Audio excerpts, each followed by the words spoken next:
backswing.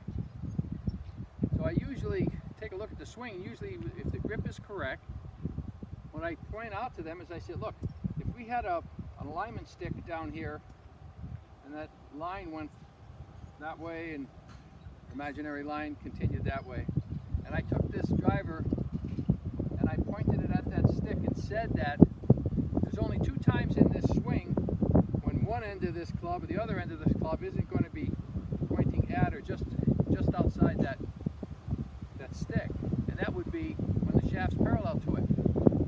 This puts the club in the right spot. Here's how it works.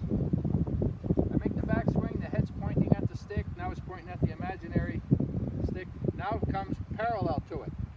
Okay? As soon as I turn the corner, this end of the club picks it up over here, and by the time I get it all the way up to the top and make my shoulder turn, now this end is pointing at it here, my wrist is flat.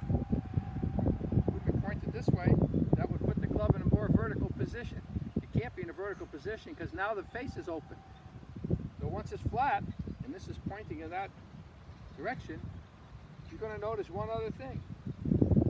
This club now mirrors my tilt, which should tell you something right there. As soon as you realize that this is on the same tilt as my shoulder turn, and my shoulder turn, now we're going to turn this, rotate this shoulders back into this position.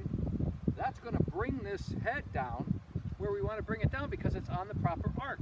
And remember, back to the definition of the golf swing. The golf swing is a circle formed around a steady post on an inclined plane. So once you're on the proper inclination and your hands are in the right position,